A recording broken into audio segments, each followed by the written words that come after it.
Donc, ce rite, hmm, c'est comme du bonbon. On le reçoit comme une pluie d'étoiles qui vient nous réinformer toutes nos cellules de notre potentiel en devenir. C'est un des rites préférés de Denise. Et Denise m'avait demandé, est-ce que je peux présenter le rite des gardiens des étoiles? Alors, j'aimerais ça, Denise, si tu as envie de te laisser la parole, voir qu'est-ce que tu aurais aimé nous partager sur le rite des gardiens des étoiles. En fait, ce que je voulais dire, c'est que on passe à une nouvelle étape maintenant parce que à date, on a reçu les rites de base, de fondation, qui nous ont permis de guérir, de connecter avec les guérisseurs, de nous guérir un peu de certaines choses, développer l'énergie de guérison dans notre cœur, dans nos mains, dans notre troisième œil. Après ça, on a reçu le rite des bandes de pouvoir qui nous ont permis d'éliminer nos toxines intérieures, les toxines extérieures avec les éléments. On a reçu les rites de l'harmonie qui ont permis à nos chakras de s'aligner avec notre énergie actuelle et d'avoir un alignement, mais avec l'énergie des temps qu'on connaît et de notre passé et de nous réparer la vase qui est restée dans les chakras due à nos expériences passées négatives et difficiles.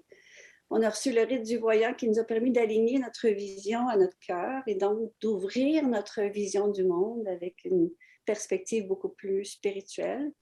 Après ça, on a reçu les rites des gardiens des ancestraux qui nous a permis de recevoir les connaissances acquises par nos ancêtres, par les gardiens du jour, une connexion avec les autels, les rituels et la façon de faire nos journées de manière sacrée.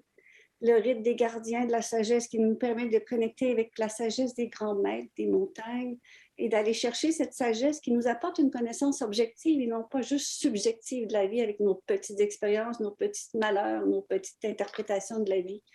On a besoin de s'ouvrir à une connaissance plus grande. Et après, on a reçu le rite des gardiens de la terre qui nous permet de connecter davantage aux petits animaux, aux petits insectes, aux arbres et à ceux qui s'occupent de la planète.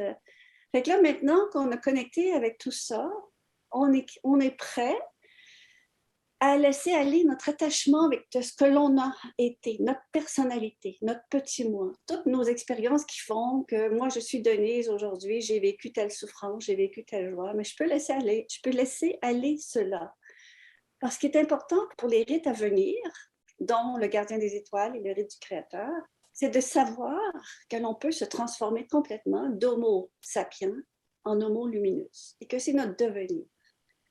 Et beaucoup de gens qui canalisent amènent cette information que nous sommes appelés à devenir des êtres beaucoup plus lumineux. C'est-à-dire qu'on a tout ce qu'il faut en nous pour éveiller les parties d'ADN que les scientifiques appelaient de junk ADN, mais qui en réalité est un ADN très vivant, qui a été pas actif pour plusieurs raisons, mais maintenant c'est le temps de l'allumer.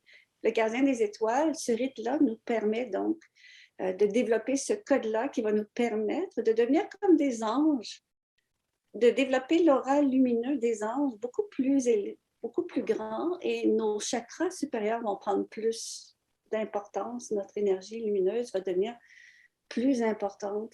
Le rite, donc, des gardiens des étoiles est comme un rite de passage important.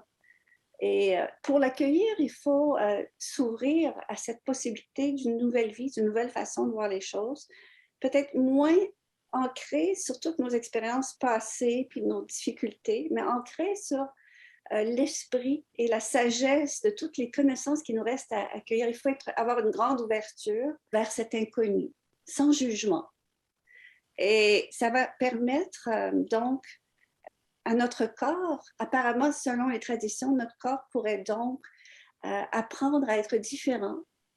Moi, je connais des sages qui, après avoir reçu une illumination, leur corps a changé complètement, leur voix a changé, leur façon de se tenir a changé. Et notre capacité aussi de nous guérir va être améliorée, non seulement au niveau physique, mais au niveau énergétique. Et même vieillir peut devenir une chose du passé. C'est merveilleux. Le rite des gardiens des étoiles nous donne accès à un portail, le portail de communication avec des êtres lumineux avec lesquels nous n'avions pas de communication avant, et un portail de communication avec ce qui peut nous arriver dans l'avenir, peut-être une vision de l'avenir, peut-être des voyages dans le temps, qui sait. Et justement, on dit que ce rite-là, à chaque fois que vous passez sous une porte, sous un arche, repensez au rite Gardien des étoiles, pensez au portail qui peut vous amener vers un nouveau devenir, vers votre homo luminus. Alors, voilà. Merci, merci, merci, Denise.